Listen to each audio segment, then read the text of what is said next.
All right, but anyway, we're going to be dedicating Miss Naomi Esther to the Lord, and Paul and Dwayne are here. And Dwayne and I are going to kind of tag team today and talk about family and talk about children. You know, when Nehemiah gave instruction about rebuilding the wall around the city, his instruction was everyone to rebuild in front of their household.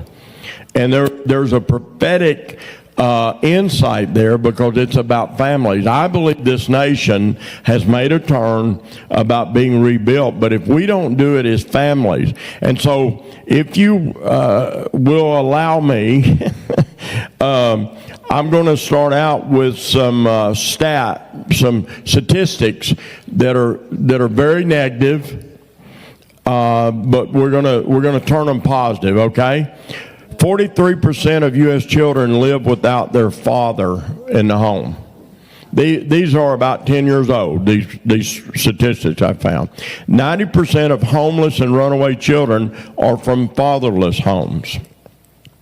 80% of rapists are motivated with displaced anger from a fatherless home.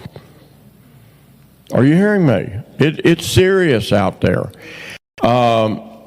And I've got all, if you email me, I'll send you this because I've got all where the sources of this. 71% of pregnant teenagers lack a father.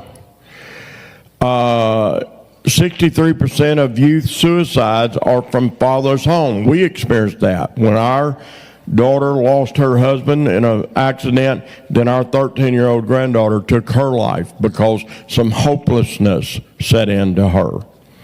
85% of children who exhibit behavioral disorders come from fatherless homes. Now, you know, there's a good chance we have more than a few fatherless homes here.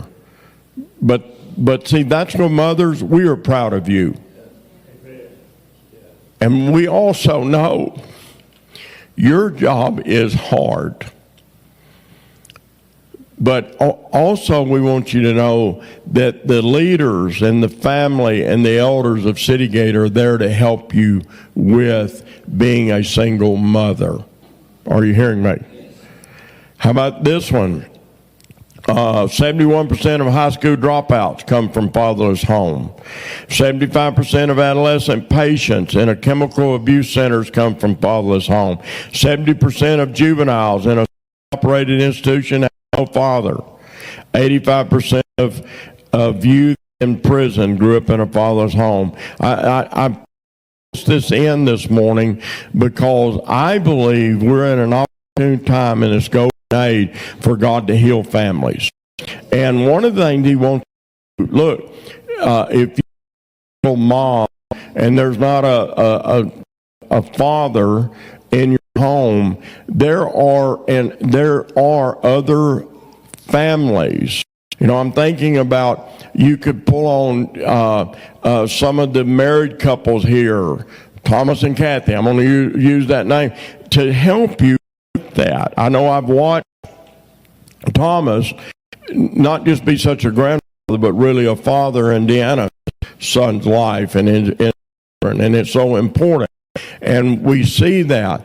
But we understand that today as we dedicate Naomi Esther to the Lord, what we're saying is we're going to raise her up in the atmosphere of the Lord, in the environment of God, in the ways of God, so that as time goes on, is not going to have the influence and effect in her life that it wants to do.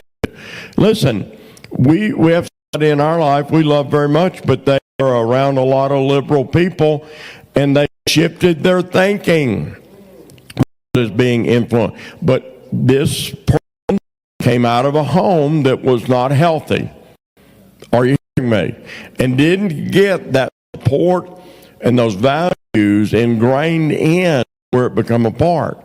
And so it's very important. I'm going to say, I want to take a step back, but in December or in the fall of last year, Dwayne and Paula Hardwick and Susan and I celebrated 4 years of working in ministry together.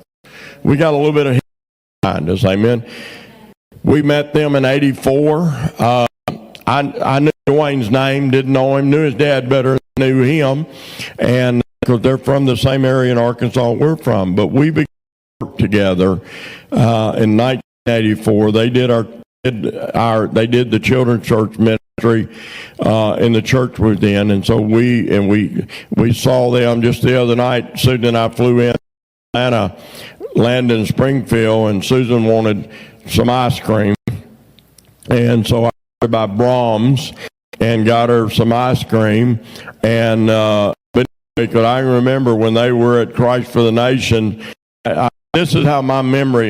You know, sometimes you remembers the story, and other people remember the story. It's always that way with Susan and I. Anyway, with that, but I think you told me you could buy SpaghettiOs for like 8 cents a can back then. And Dwayne says that he ate so many cans of SpaghettiOs while they were at Bible college that if he goes down that aisle at a supermarket, he starts getting reactions today.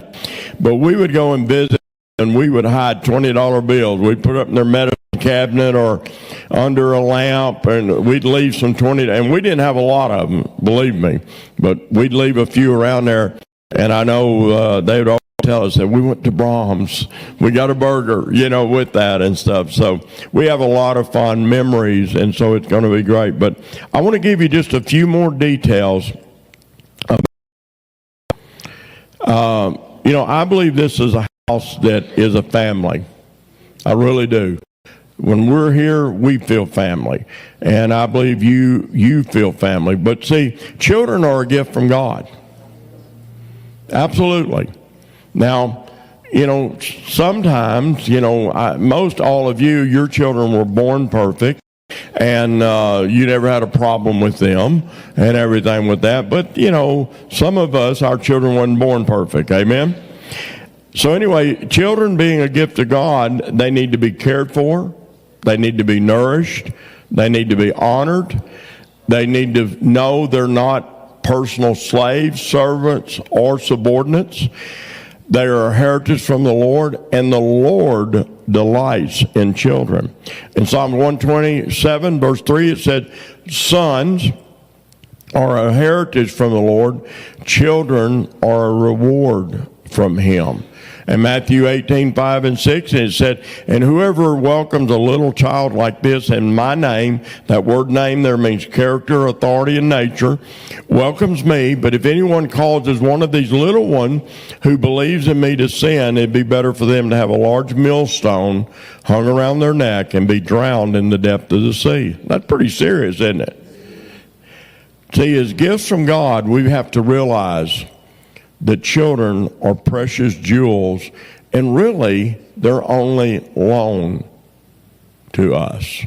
You know, one of the things I remember years ago sitting with Thomas and Kathy and having a talk, and I shared an experience. But see, these two daughters are not married yet, but when your daughters are married, they no longer are your daughters. Ooh, it tightened up in the room. See, the scripture says in John 10, if you enter into the sheepfold any other way than through the gate, you're a thief and a robber.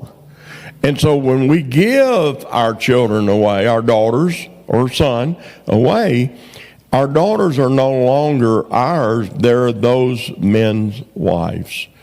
And we have to stay out of that sheepfold unless we go through. Years ago, our daughters were lacking in money occasionally, and they would call Susan, and Susan would talk to me, and we'd give them the money. And one day, Susan called me, and I don't remember which one. One of them needed some money. Car was broke down or something, and I told Susan to give it to him, and I got off the phone, and the Lord said to me, he said, you know you're a thief and a robber. And I said, no, I didn't, Lord. I mean, I haven't stolen anything. He said, yeah. He said, you keep going into those households, but not through. And I said, well, Lord, what I need to change? He said, you have Susan tell your daughter to have their husbands call you when they need money. You know, it was just a matter of months before we saw things turn around for them, because we didn't no longer need to give them money because we began to do things in God's order. And so it's very important. You know, I've said this many times. I love doing weddings. Just got to do one the other day. It wasn't anybody there but Susan and I and the other couple. I'd known him for some time and with it. But I love doing weddings because I have some requirements. If I do your wedding, I want you to go through some pre-marriage counseling. If I do your wedding, I want to use the vows that I use. Copeland wrote them 40-some years ago, and I've massaged them, made them mine, okay? If I do your wedding, I want to be able to hold a prophetic presbytery over the couple after they're married. What better way to start a new union than have fresh prophetic words? And then I added, Ryan and Mary Short's wedding, I added this. I want to be able to share with the people, the family, the friends, why they're there. They're not there to see how beautiful the bride is and how good the cake tastes. They're there to add the power of agreement that marriage is for eternity. In fact, the Lord, I can tell you, the church where Mary's wedding was, I was standing in the back, and the Lord said to me, why is divorce higher among church-going people than it is people in the world? How many of you understand when God asks you a question like that, it's not because he needs your answer? And I said, Lord, I need you to tell me. And he said, because weddings have been turned into rituals and no faith is released. And that's why friends and family come there to add their power of agreement that this is for eternity. Divorce touches us all. Amen? No condemnation. It touches. Listen, I'm the poster boy for divorce, although I've never been divorced. But my mom and dad were married and divorced to each other 3 times. I mean, that's pretty traumatic, believe me, with it. Every time I get back together, I had family. I was excited. And so it's important that we understand that. And so those are things I require. I haven't figured out how to get this one. I would like to add this to any marriage I did. I'd like for both sets of parents on both sides to have to go through pre-marriage counseling. I have to tell you, in 40-some years of doing this, and I don't know, at least 1,000 weddings maybe, we have seen more problems come into marriages where parents stick their nose into places they shouldn't stick their nose in. I'm sorry, it's just true, with it. And so, I don't know, maybe one day I'll just take a step of bravery and say, well, if you want to be married, I got to meet with your parents and talk with them, with it and stuff. But hadn't got there yet, and we want to be able to. Let me give you just a few more, and I want Dwayne to come up. Here's just some basic duties that we have to children, a healthy family. We find this in Deuteronomy 6:7. We got to teach them. Now, let me share with you, our actions need to speak louder than our words. Instruction is great. Pick up your socks. We had one daughter who was Miss Clean, precise, orderly, and we had the other daughter. How many of you watch any Gunsmoke? How many of you remember a lady that was on Gunsmoke called Dirty Sally? She just had everything everywhere, lived outside of town. Well, we had one daughter that was Dirty Sally and the other daughter that wasn't. And we would get on the Dirty Sally daughter, and we'd say, you got to clean your room, and we'd go back a little while later to check it, but don't look under the bed and don't open the closet. I opened the closet one time in an avalanche. I mean, I was in the next county when it quit falling out of the closet, and stuff. But people are different. But see, we teach them. Number 2, in Proverbs 22:6, we train them. There's a difference between just giving instruction. The training comes as they see us do it. I was raised by a dad that trained me more than taught me. He taught me, but he showed me how to do it. He would say, now watch me, son. Okay? Watch me, son. And so in that. Number 3, provide for them. Well, you find that in 2 Corinthians 12:14. Isn't it great to provide for them? I've been watching the pictures of Naomi on Facebook, and Some of her expressions. And she's not the only one. We have other children in our life. Our son Dean and his wife Heather. Heather had been married before, and she has children, and she just had a grandbaby born the other day. And aren't children wonderful? Amen. Stinky, ugly, crying, whatever. They're still wonderful. They're a blessing. Number 5, rule them. You find that in 1 Timothy 3 and 4. Listen, I'm preaching to the choir, but don't try to be your kid's best friend. They need to differentiate between that. They need to know that, you don't have to explain. Why do I need? Because I said so. Am I preaching okay? I'm old school about this. And then number 6, love them. Titus 2:4. The greatest display of agape love that I see in the earth is how parents love children.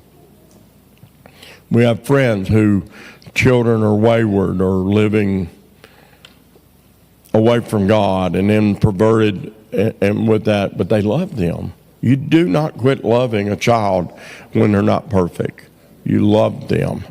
And so it's so important with it. I believe we're setting on the greatest new era and threshold of God healing families. And I'm not even pointing that totally towards Trump. I believe he's going to be an instrument in it, but can I tell you what I believe? I believe it's time for families to be healed. Susan and I saw this. We saw someone interviewed in Washington State this week of where they're taking away parental rights, and this left-wing communist idiot said this. He said, if they're old enough to get pregnant, they're old enough to make their own choices about all of this other.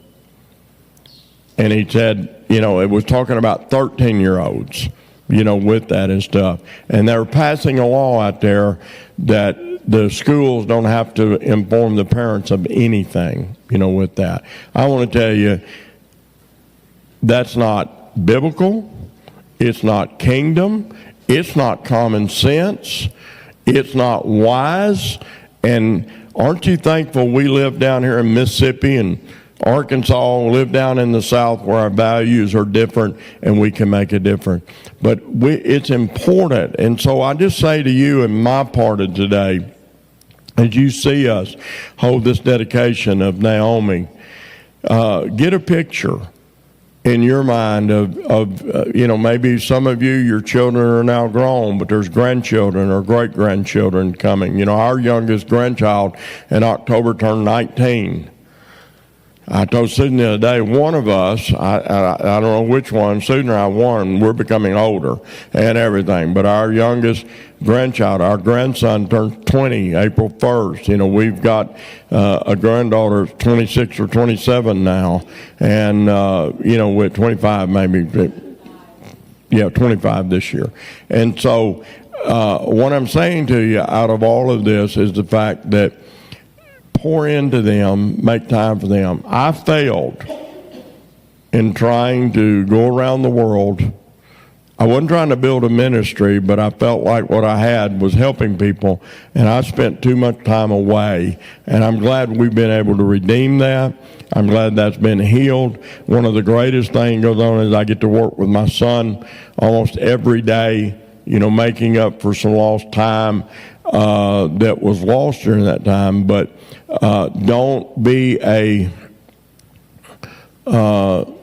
cat in the cradle. I think of the old Cat Stevens song. Everybody thinks the other guy wrote it. Harry Chapin wrote it, but he didn't. Or if I got it backward, Harry Chapin might have did that song. But anyway, about the cat in the cradle. Spend time with your children. Build your family tight. There's no perfect family. There's no perfect parents. There's no perfect children. How many of you know we have great evidence that when Abraham put Isaac on the altar, he wasn't a teenager? Otherwise, he'd have went ahead and killed him. But anyway, being a little bit funny there. Your teenagers have been perfect. Not everybody's teenagers have been perfect. So, Dwayne, come and share what God put on your heart. Thanks, Clay. It has been a tremendous privilege walking together and working together and crying together and all the things over the years that we have had the opportunity to do. And it doesn't seem like it's been that long, you know. But let me get this pulled up real quick. We have a tremendous opportunity today to be a blessing to and over our granddaughter. This is our 8th grandchild the Lord has blessed us with. In fact, our oldest grandchild just yesterday turned 19. It was her birthday. So Nia Nicole came to us through a little bit different means. Our son and daughter, Matt and Kate, through the process of fostering, and they had her for several years. They adopted her, and so she's just like any other child. She loves anger, gets angry, everything else, but Nia Nicole knows that we love her with our whole hearts. And so I think that's empowering to her, for her. She's looking for a job now. She's taking, things like that and all. It's that time in life she's making decisions. And it's the most, I would say, one of the most difficult times in Matt and Kate's life, being able to release her from their oversight and care, still care, but let go. That's one of the most challenging things that you will face as a parent. So, but the Lord asks us to do it. He asks us to be in charge. He, like Clay said, He lends us those children for a period of time. You don't get to quit caring no matter how old they are, but He lends them to us and asks us to put into their lives the things necessary so that they will transfer that dependence from us to Him. That is the key, that we hear and understand that the Lord is saying, I'm giving them to you, now you give them back to me. And teach them how to be dependent upon me. I want to climb on the family mountain a little bit today. I believe the family mountain of the mountains is the most important, most significant. It's the base and it's also the peak of the mountain ranges of culture that we have, because everything else springs from it. That's the very first thing that God did when He created man. He created that place of structure and wholeness so that this earth could be the Genesis 1:28 mandate: multiply, be fruitful, multiply, then subdue and have dominion. That is where it begins. To me, one of the greatest pictures, if we had faces carved on that family, let's just imagine this and all. I believe one of that would be on there would be a lady from the Old Testament named Hannah, because she is the picture of a lady who dedicated her life to the Lord and then in turn dedicated her son to the Lord, Samuel. Hannah went through some really difficult times. She was considered barren. She hadn't had any children. And it was a grief for her, because not only was she bearing her grief, that other wife that was in the picture was tormented. Read the story, it says that she just tormented her day and night, saying, tough lesson. That is a tough place. But that's what she faced. She also was in bitterness of soul. She had wept in anguish. And then when she was at the temple, she was misunderstood by the leadership there. She was accused of being a drunkard.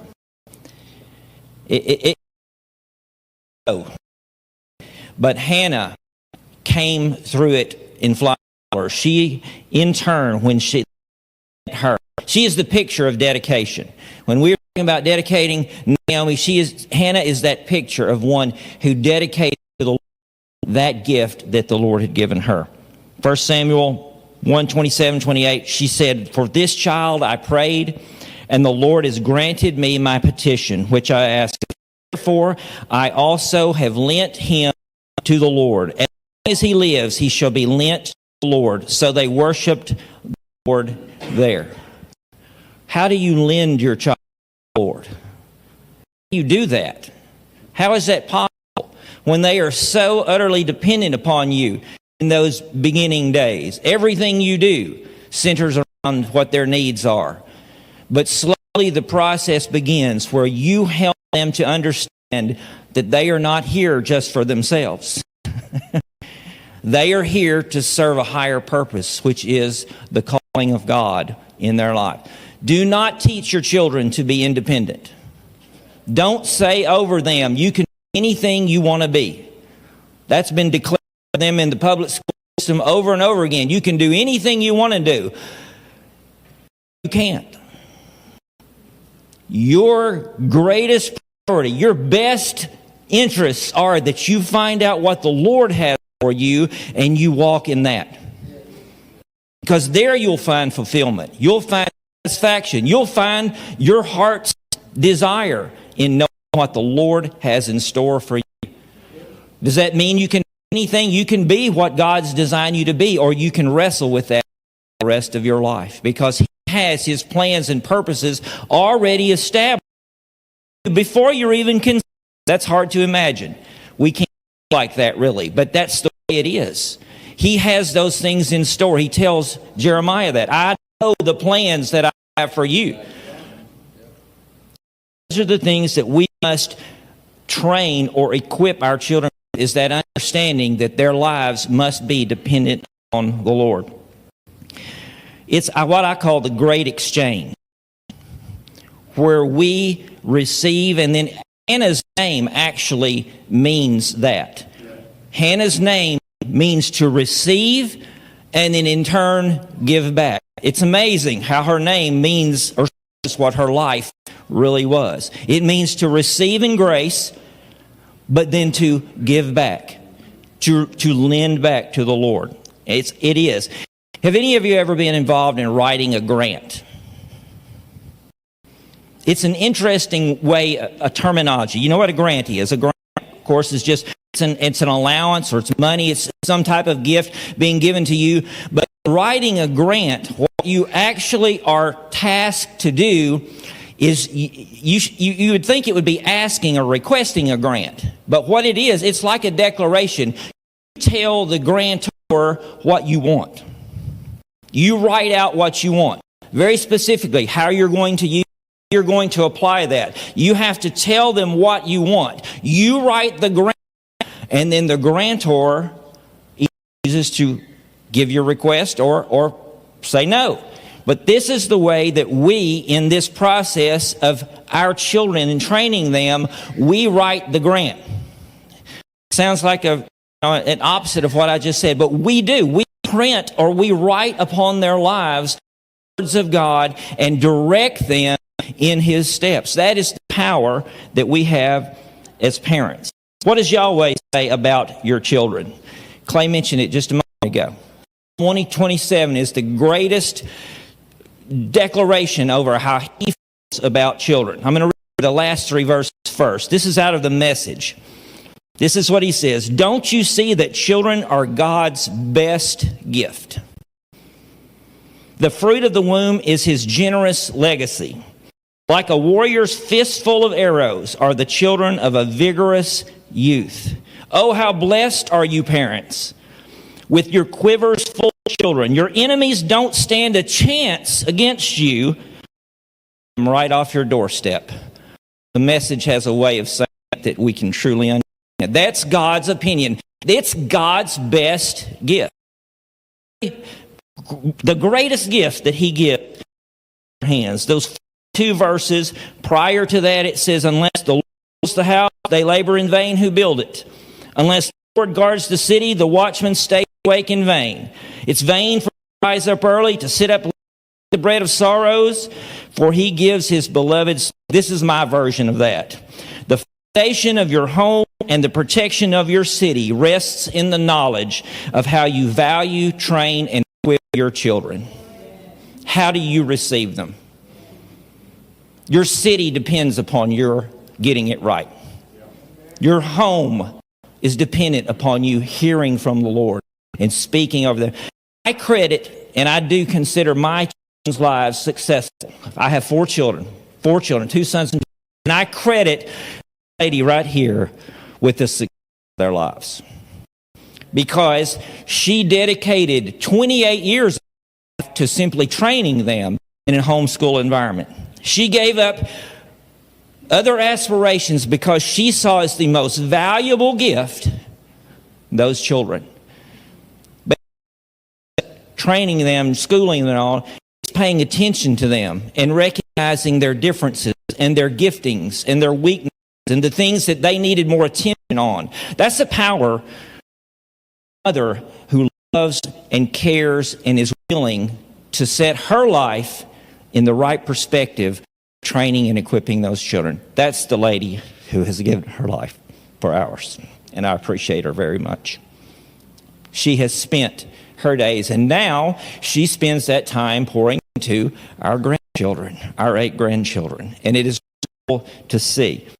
So, again, my version, the foundation of your city, knowledge of how you value, train your children. We are tasked with possessing our gates. We are tasked with setting in those places of vision. That's what the ecclesia is tasked to do. We are tasked with what I consider repossessing or taking back children, the ones and given that mandate to take back, because the enemy does fair, and because he knows that has the most influence is the family. That's the one that he do his ever-loving best to try to steal and destroy your sons and your daughters, to take them in any way that he can. If he can't take them out by killing, he wants to steal their mind and focus them on other things.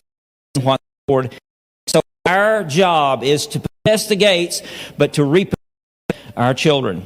The child is divinely qualified for his or her place in the kingdom.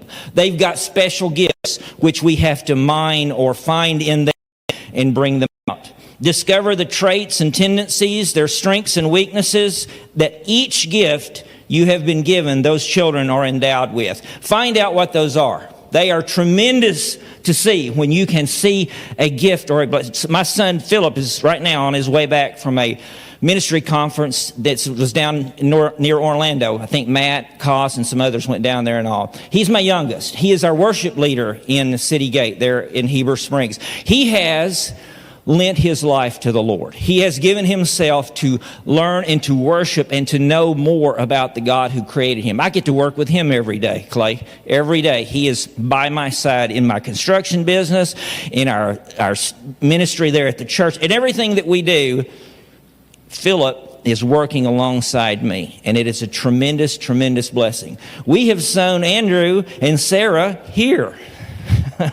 We have lent them to y'all because they have set themselves here in this city to make a difference and to be a part of what's happening here in South Haven. They are tools, yes, but they're gifts.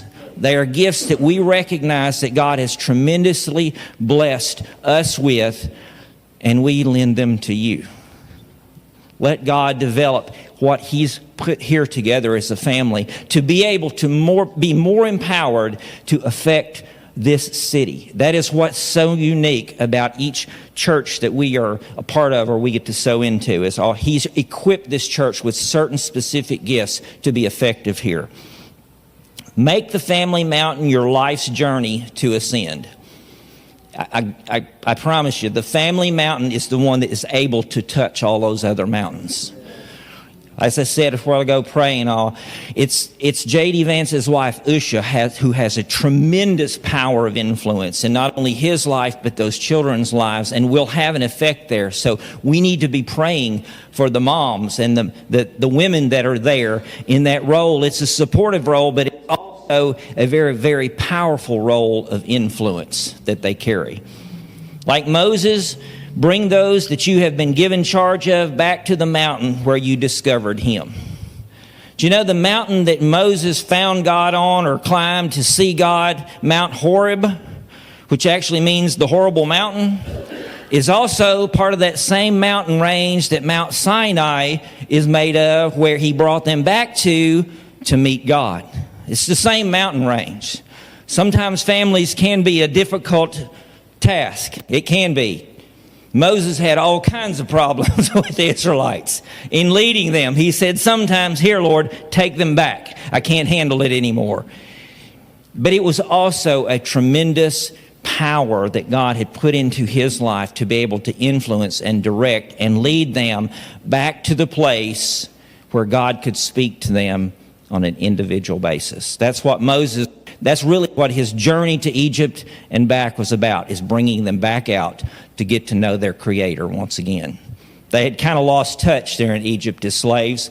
They completely got blinded by all the gods that were there, and God was reconnecting with them on a one-on-one basis, speaking directly to them there at the base of that mountain. That's what Moses had the privilege of doing. What do you say about your child? This is what Hannah says. I'm going to repeat this part. For this child I prayed, and the Lord has granted me my petition, which I ask of him. Therefore I have also lent him to the Lord. As long as he lives, he shall be lent to the Lord. So they worshiped the Lord there. And this is what she said in this worship song. She said, my heart rejoices in the Lord. My horn is exalted in the Lord. I smile at my enemies. I capitalize that part. I smile at my enemies because I rejoice in your salvation. This is what it says in the Message. Hannah prayed, I'm bursting with God news. I'm walking on air. I'm laughing at my rivals. I'm dancing my salvation. Hannah had the right perspective. No matter what she had faced in the years prior, the difficulties, her heart was fixed on the Lord. And she knew that that child was a gift from him, and that her best way of being a mom was to give him back to the Lord, and what all that entailed. I had asked Matt about a song to play. Do y'all have that? Can y'all do that for us? There's a song. I was on the way to Little Rock in the car by myself the other day, and I had some worship music on. And this song by Cody Carnes came on called Run to the Father. You're probably familiar with it. It's been out since, I think, 2018. The words are powerful. This is what I want to teach my children to do, is run to the Father. I want them to be there, to be a complete, open relationship with him, so that in any case, wherever they may find themselves, they know that they can go to him. He hears them. He wants what's best for them. He knows the answers that they need, and he can speak to them.